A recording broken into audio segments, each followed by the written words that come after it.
Boa noite, professora. Boa noite, tudo bom? Sim, tudo bem.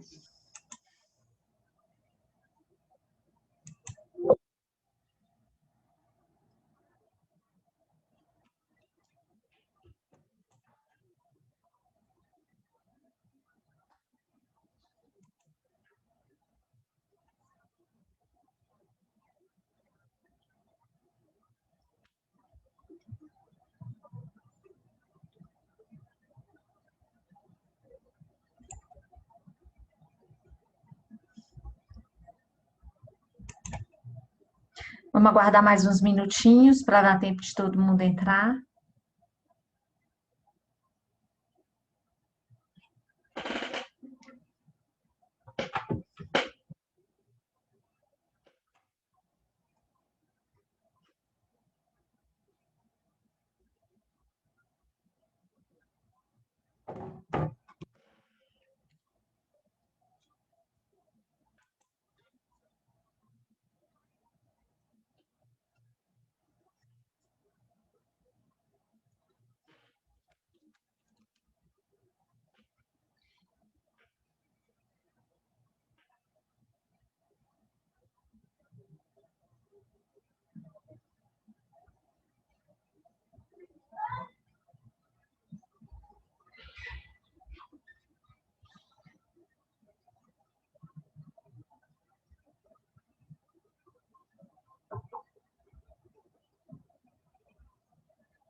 Deixa eu colocar aqui no grupo que a aula já começou, porque parece que hoje o pessoal está ocupado, né?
Pessoal, eu já elaborei a prova de vocês.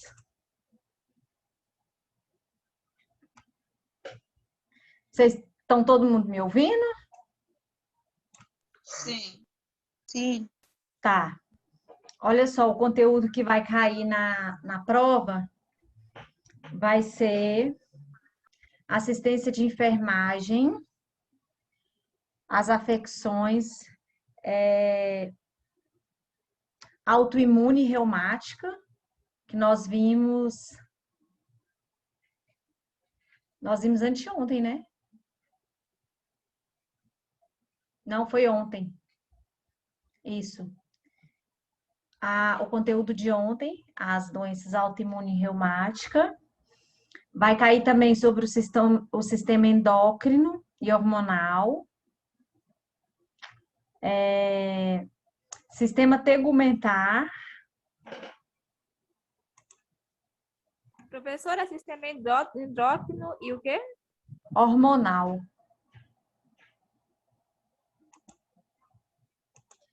Deixa eu ver.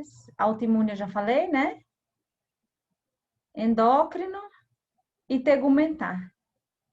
Vai cair só esses três que a gente foi a primeira aula na quinta-feira, que foi só mesmo sobre as considerações da clínica médica. Eu não achei necessário colocar nada. E aí foi o material de segunda, terça e quarta, né? Hoje nós vamos falar... Professora, Oi. depois a senhora coloca lá no grupo direitinho as matérias que vai cair lá na prova, porque a senhora fala muito rápido, aí não dá para escrever. É? Oh, mas eu tô falando tão devagarzinho agora. Mas tá bom. Eu vou colocar para lembrar todo mundo que a data da prova na sexta, né? Lembrando também que no sábado eu vou colocar outra atividade no live, valendo 2 pontos, tá bom? Para poder somar com a nota da prova. Deixa eu até ver aqui quantas pessoas. Olha só, eu coloquei a atividade no sábado, né? Hoje já é quarta-feira e somente 5 pessoas entregou. Aí depois que passa o dia, aí todo mundo fica querendo fazer. Mas olha só quanto tempo, quantos dias que tem. E é uma perguntinha tão simples, né? E deixa para a última hora. Depois atrasa até o lançamento das notas da prova, porque eu fico esperando toda a vida, todo mundo entregar essas atividades, né? Então, sejam ágeis.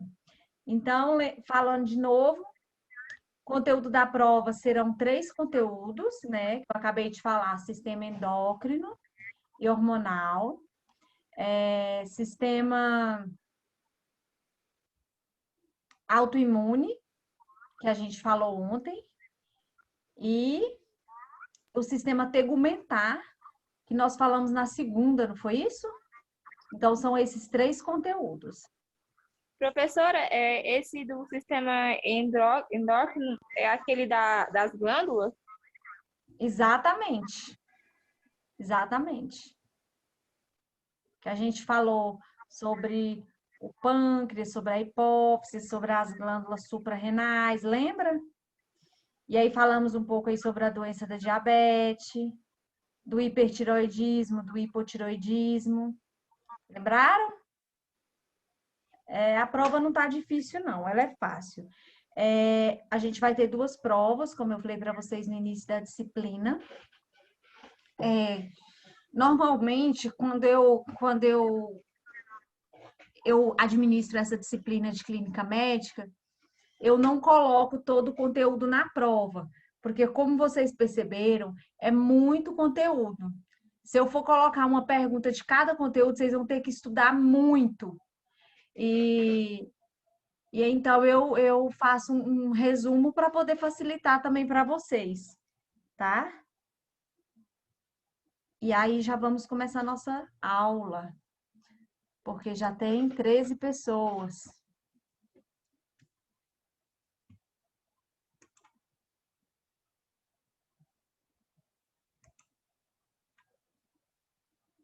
Deixa eu abrir meu slide aqui.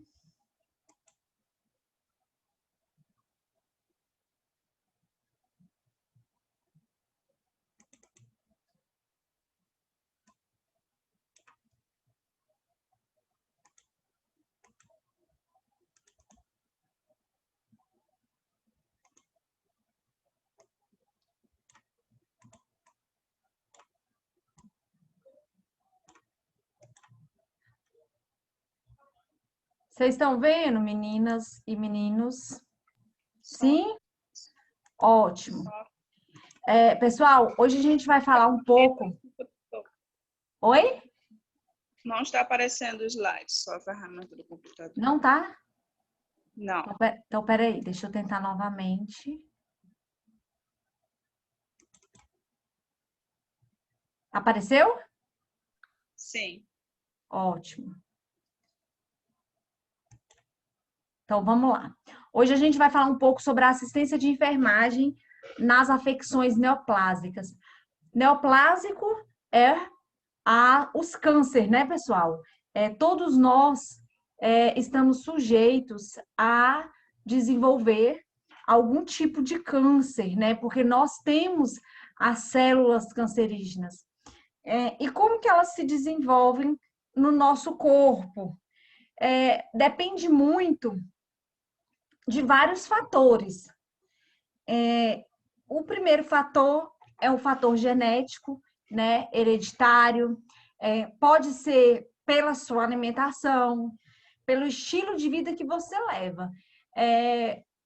Hoje existem um diagnóstico fácil para todo tipo, para a maioria, né, dos tipos de câncer.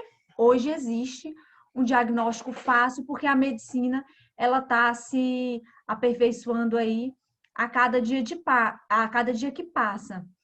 E na atualidade que a gente está vivendo também, a gente não leva uma vida saudável, né? Algumas pessoas sim, mas eu estou falando assim de um modo geral.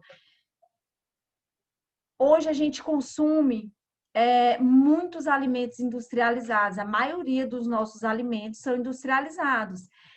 E isso tudo contribui para desencadear qualquer tipo de câncer. Por quê? Porque tem aromatizante, tem corante, tem conservante, não é verdade? Então, tudo isso não é benéfico para a nossa saúde. Ao contrário, é prejudicial. Então, o estilo de vida, como a gente vive, como a gente come, é muito importante nesse fator, tá? O que é um câncer? Gente, câncer, existe mais de 100 tipos de câncer. Cada local do seu corpo pode desenvolver um câncer específico. Um câncer no braço, um câncer na medula, um câncer no cérebro. E a medicina está se atualizando tanto que para cada partezinha mínima que for do nosso corpo, tem um nome diferente se um câncer desenvolve ali. O que é o câncer? O câncer, pessoal, é as células, o crescimento desordenado das células, né? E esse crescimento vai fazer com que as células invadam os nossos órgãos e nossos tecidos. Eu falei para vocês numa aula dessa semana que qualquer tipo de doença que se for diagnosticada precocemente, o prognóstico de cura dela é imenso, né? E isso serve também para o câncer. Se você diagnosticar o câncer precocemente, a sua chance é de 90% a 95% de chance de cura, né? E aí você é curado e tem ali um período que você fica fazendo avaliações periódicas para poder ver se aquele câncer realmente cedeu, né? E dentro de um período de 5 anos aí é o que a medicina calcula que realmente está curado do câncer aquele paciente, né? Então é muito importante esse diagnóstico precoce. Só que no caso do câncer, a gente sabe que tem um fator que é agravante, né? Porque não é qualquer câncer que a gente vai descobrir precocemente, não é verdade? Existem aqueles câncer que eles agem silenciosamente. E aí, por não haver sintomas no início, ou pelo sintoma ser muito pequeno, muitas vezes o paciente ele fica retardando, né, suas consultas médicas. E isso é um fator que contribui negativamente na hora da cura do paciente, na chance de cura do paciente, né? Então, é muito importante um diagnóstico precoce. O câncer, pessoal, a progressão dele é lentamente, e como eu acabei de falar para vocês, existem aí, a maioria deles, eles agem de forma silenciosa. Os sintomas deles são muito irrelevantes, né? E as pessoas também, a maioria das pessoas deixam para poder procurar o médico já quando os sintomas estão mais potentes, né? Nós temos aí 3 tipos, 3 estágios, tá? Esses estágios, eles são muito importantes quando a gente fala de doença de câncer, que é o estágio de iniciação, né? Que é quando ali se inicia a doença. Tem o estágio de promoção, que é quando a doença efetivamente ela se estabelece ali em algum lugar. E o estágio de progressão, que é quando aquela doença ela começa a progredir lentamente ou rapidamente. Então, o câncer a gente pode classificar ele em 3 estágios, tá? Iniciação, promoção e progressão. O indicado e que é muito adequado o paciente procurar o médico é no estágio de iniciação, né? É bastante importante. Quais são os tipos mais comuns de câncer? E, como eu falei para vocês, são mais de 100 tipos de câncer. Mas qual é o mais comum que a gente vê? Câncer de mama, câncer de pulmão, estômago, câncer coloretal, é um dos cânceres, parece que não, mas é um dos cânceres que mais mata no Brasil, tá?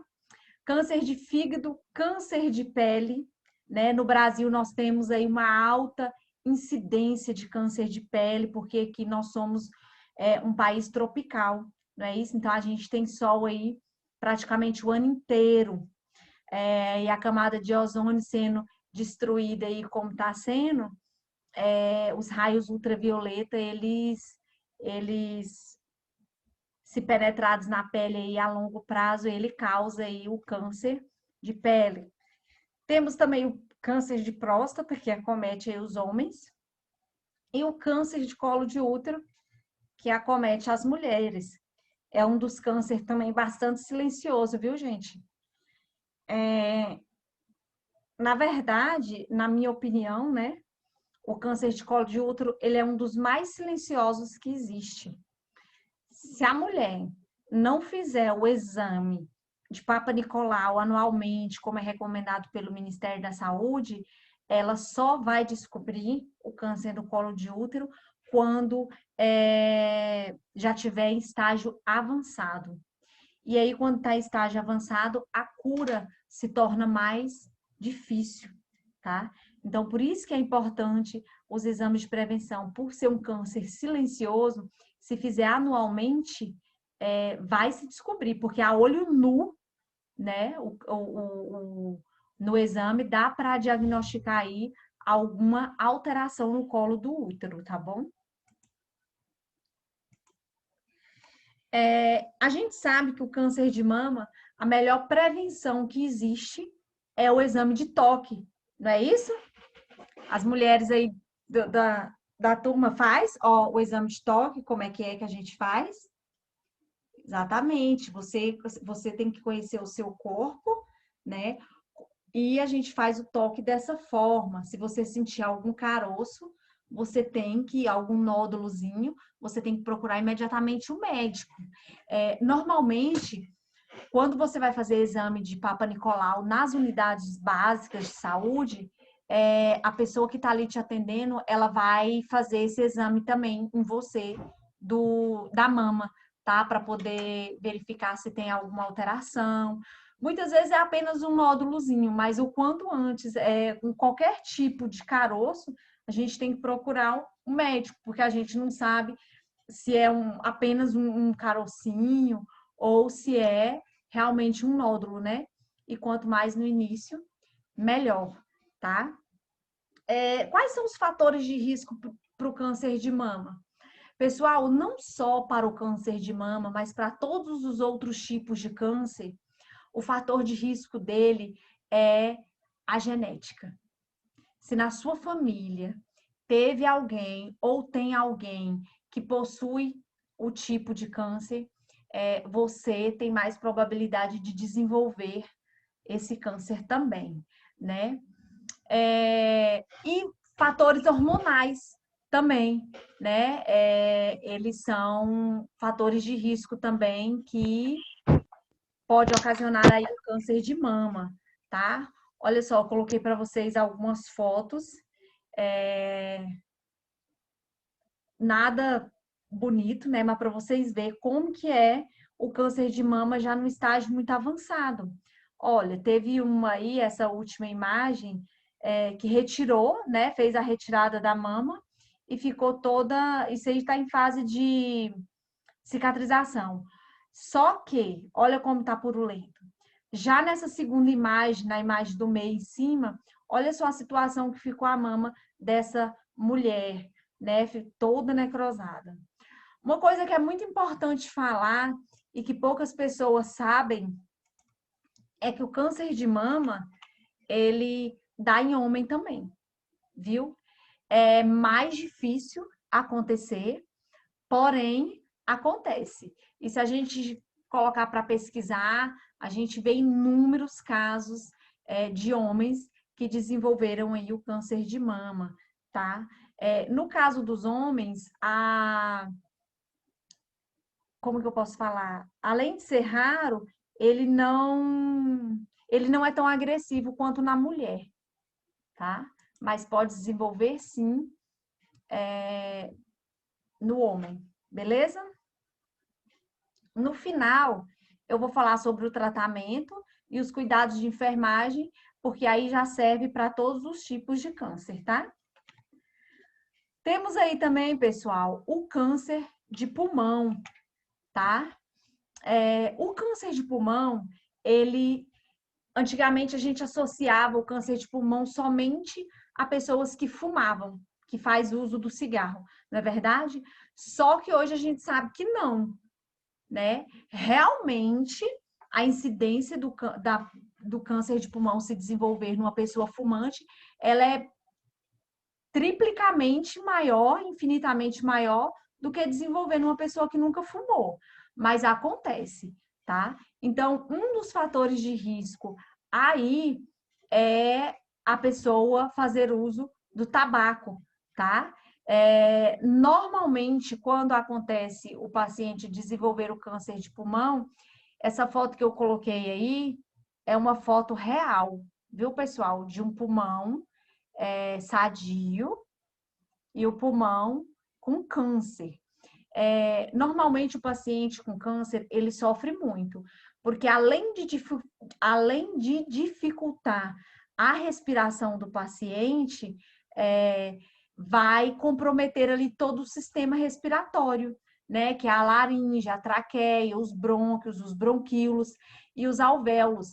No caso dos brônquios, bronquíolos e alvéolos, são estruturas que estão localizadas dentro do próprio pulmão, tá? É onde ali acontece a troca gasosa, né? Vocês vão estudar sobre essas estruturas agora na próxima disciplina, que é a anatomia.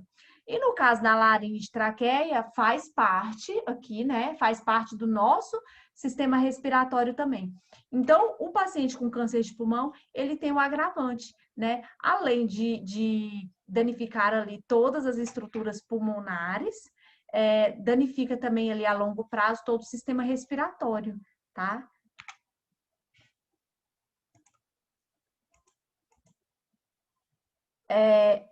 No Brasil, o câncer de pulmão ele tem bastante casos por ano, né? Essa estatística aí de 1.200.000 é mundial, tá? É um dos tipos de câncer mais comum e um dos que mais mata, né? Normalmente, eu já falei para vocês, ó, surge acompanhado de outras doenças associadas ao cigarro, né? Que eu falei, e de doenças do aparelho respiratório. A gente vai estudar sobre o aparelho respiratório na próxima semana, né? E vocês vão ver que todas as doenças, o fator de risco dela é associado ao cigarro, tá? O tratamento de qualquer tipo de câncer, ele tem uma grande variedade, né? Tem quimioterapia, radioterapia, cirurgia, não é verdade?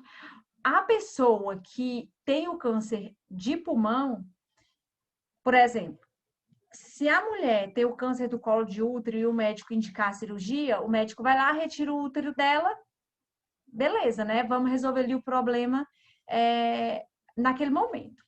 Depois não sabe se volta, se alastra para outra parte do corpo. No pulmão, já é um pouquinho diferente, né? No pulmão, o médico vai fazer a cirurgia da parte que foi danificada, né? Ele pode remover parcialmente um pulmão, ele pode remover a metade de um, deixar um pulmão e meio, ele pode remover um pulmão e deixar apenas um, né? Eu conheço. Professora, Oi. e como que funciona essa questão de regenerar? No caso, é o fígado, né? Que regenera uma parte dele? Exatamente. Boa colocação. O pulmão não regenera. O único órgão do nosso corpo capaz de regenerar é o fígado e a pele, tá? No caso do pulmão, se o médico retirar, por exemplo, ele retira um pulmão e mais a metade do outro, o paciente ele vai conseguir viver, né?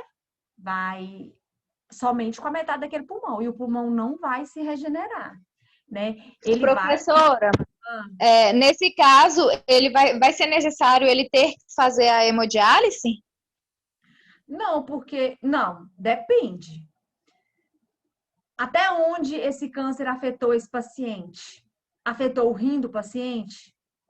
Aí, se tiver afetado o rim do paciente, aí o paciente pode ser que precise de hemodiálise, porque a hemodiálise, ela é apenas para as funções renais, tá?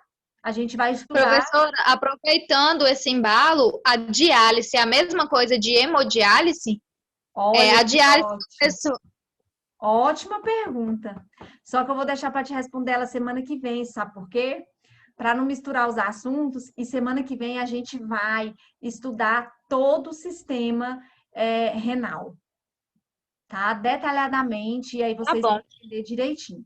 Mas só finalizando a primeira pergunta, o paciente ele pode ir para uma sessão de hemodiálise se o câncer tiver comprometido o sistema renal dele, porque a diálise e a hemodiálise ela é apenas para a função renal, que serve ali para poder filtrar o sangue, né? Mas aí semana que vem a gente vai entrar detalhadamente nesse assunto e eu vou diferenciar para vocês uma da outra, tá bom?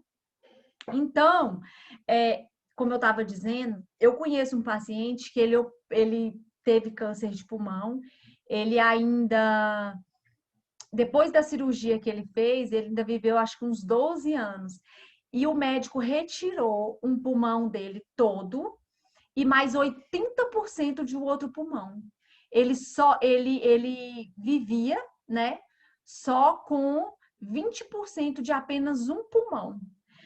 A respiração dele era ofegante, né? A pessoa, quando ela faz esse tipo de cirurgia, ela fica muito limitada a qualquer atividade, tá?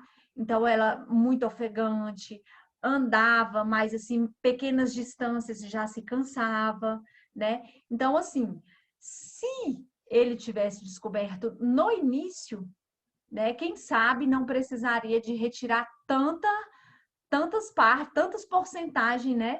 Do pulmão. Mas existem pacientes aí que vivem com 20, com 30, com 50%, ou às vezes só com pulmão, tá? Então, por isso que é importante, né? E normalmente, sempre o paciente que tem câncer de pulmão está associado aí ou com alguma doença respiratória ou com o fator de risco que é o uso do cigarro, tá, gente? Mas nem sempre. Eu conheço uma pessoa também, né? Conhecia, porque faleceu, uma pessoa que nunca tinha feito uso do cigarro e ela deu câncer de pulmão. Da mesma forma que existem pessoas que nunca bebeu álcool e teve cirrose, né? Cirrose hepática. Então, assim, normalmente a gente associa uma coisa com a outra, né? A gente vai falar daqui a pouquinho sobre isso também. Olha só o raio-x de um pulmão comprometido, né? Deixa eu só procurar meu lapisinho aqui para mostrar para vocês aonde que é o nódulo desse paciente. Ó, bem aqui, ó. Aí o médico vai verificar aqui esse raio-x e aí o médico consegue fechar o diagnóstico? Não, ele não consegue, né? Assim, ele vai ter uma suspeita enorme do que é que o paciente tem, mas para poder efetivamente fechar um diagnóstico certeiro, correto, ele vai pedir ali uma ressonância magnética, né? Que é um exame de imagem mais que dá para visualizar melhor, né? Posteriormente, o médico pode pedir também, se ainda assim ele ficar com dúvidas, ele ainda pode pedir ali uma biópsia, tá? Daquele local. Só que quando o médico pede biópsia, gente, é porque ele já tem certeza que é um câncer ou benigno ou maligno. Ele só vai pedir a biópsia para confirmar do que se trata realmente, tá? Temos aí também o câncer de estômago, né? Que tá matando muito também. Olha só a estatística dele. É o quarto mais comum do mundo. Por que é o quarto mais comum do mundo? Olha só o que eu falei no início. Por causa da nossa alimentação. Hoje em dia, todas as frutas, verduras possuem agrotóxico.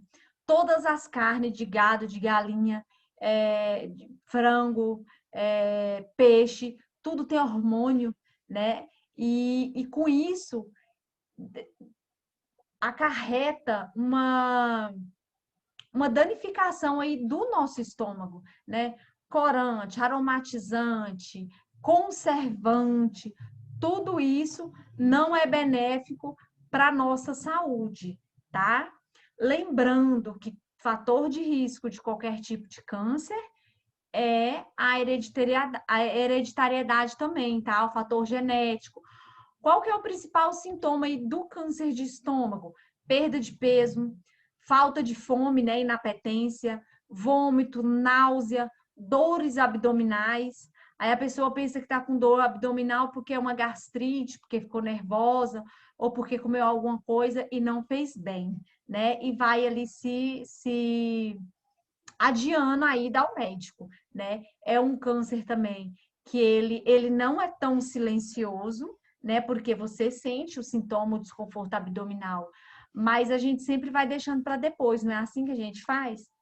A dieta, maior fator de risco, já falei, fatores genéticos, e outra coisa muito importante é a bactéria Helicobacter pylori, né? Ela é bastante comum, que se não tratada, ela provoca alterações na nossa mucosa do estômago e que se não tratada, ela vai, a longo prazo, se tornar aí um câncer, tá? Então, é muito importante qualquer alteração que você tiver no estômago, dor abdominal, desconforto, falta de apetite, é muito importante procurar o médico, tá? Câncer coloretal é um câncer também, pessoal, que ele mata muito, tá? E ele é de difícil diagnóstico, né? É um câncer bastante silencioso, o câncer coloretal. Quando o paciente ele vem a sentir os sintomas, muitas vezes já é tarde, né? Olha só o que fala aí no segundo parágrafo. No segundo não, no terceiro. O processo pode levar vários anos.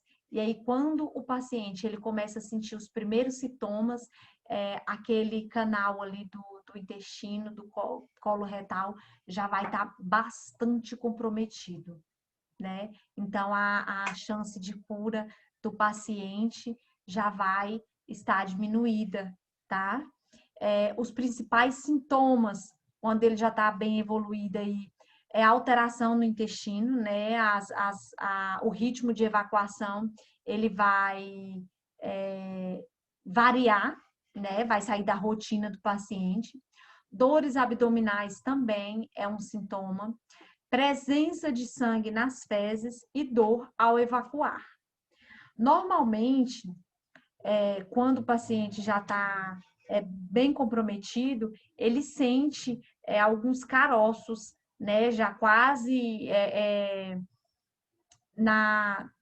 já no reto ali mesmo. Ele já sente ali algum tipo de caroço, né? Então é muito importante qualquer sintoma procurar o médico para fazer o diagnóstico o quanto antes melhor, tá?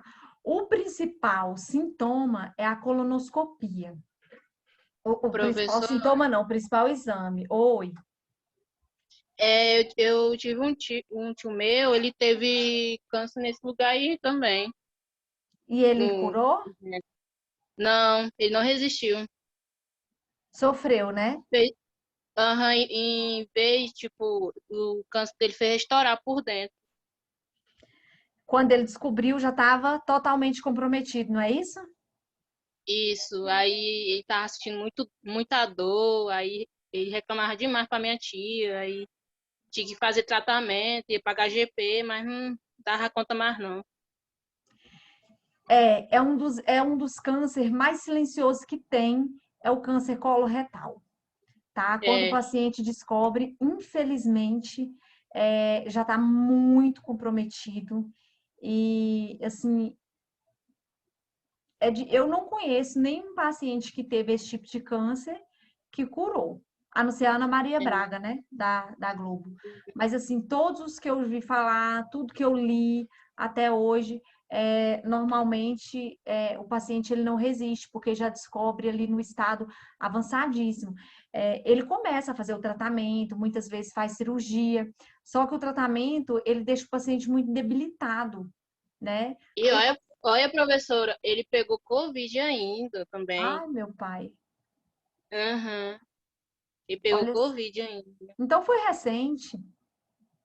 Não, mas o Covid dele, tipo, tava quase, ele tava melhorando o Covid, né? Mas o câncer dele tava muito avançado, o câncer dele. É. Não, esse tipo de câncer, ele é terrível. O principal exame que o médico pede para esse tipo de câncer é a colonoscopia. É um exame, assim, extremamente doloroso, tá? Inclusive, o paciente ele tem que estar sob sedação para poder fazer esse exame, porque ele é bastante doloroso, tá? É tipo, a endoscopia não coloca uma cânula aqui na garganta, aqui pela garganta, que vai até no estômago com uma pequena câmera para filmar? Sim, a minha tia contava Exatamente. pra minha mãe. A colonoscopia é praticamente a mesma forma. Vai inserir a cânula ali pelo canal do ânus, né? Com a pequena câmera para poder filmar também, né? Então, é um exame assim, muito doloroso e o paciente ele tem que estar sob sedação, porque senão ele não aguenta, tá? É um dos piores tipos de câncer que tem, é esse. E ele chegou a usar também bolsa de colostomia. Ó aqui a bolsa aqui, ó. Tá vendo? É, Existem pacientes que eles usam que eles fazem a cirurgia e usam a bolsa pro resto da vida. E tem alguns pacientes que eles usam a bolsa por alguns meses e depois retiram. O médico viu que já tratou ali, eles retiram a bolsa e, e o paciente vive normal, né? Se for diagnosticado no início, como eu falei para vocês. Eu tenho um tio, tinha, né? Um tio, ele faleceu ano passado. Ele teve esse tipo de câncer, fez a cirurgia, aí ele ficou 4 meses com a bolsa de colonoscopia. Aí o médico, ele estava ótimo, perfeito. Aí o médico foi tirar a bolsa dele, aí ele não resistiu à cirurgia da retirada da bolsa. hum. Curou do câncer e morreu da cirurgia. Eu tenho uma vizinha aqui, professora, que ela tá usando bolsa de colostomia. Ela quase começou a ter câncer também. Ela fez exame, um monte de exame. Tá até hoje usando. A maioria dos pacientes, quando o médico instala a bolsa de colonoscopia, ela fica pro resto da vida. E alguns pacientes não, né? Tem um prognóstico de cura melhor, e aí a bolsa é retirada. Olha É. só, deixa eu pegar meu lapisinho aqui. O Zoom vai derrubar nossa aula e a gente volta, tá? Vai derrubar agora.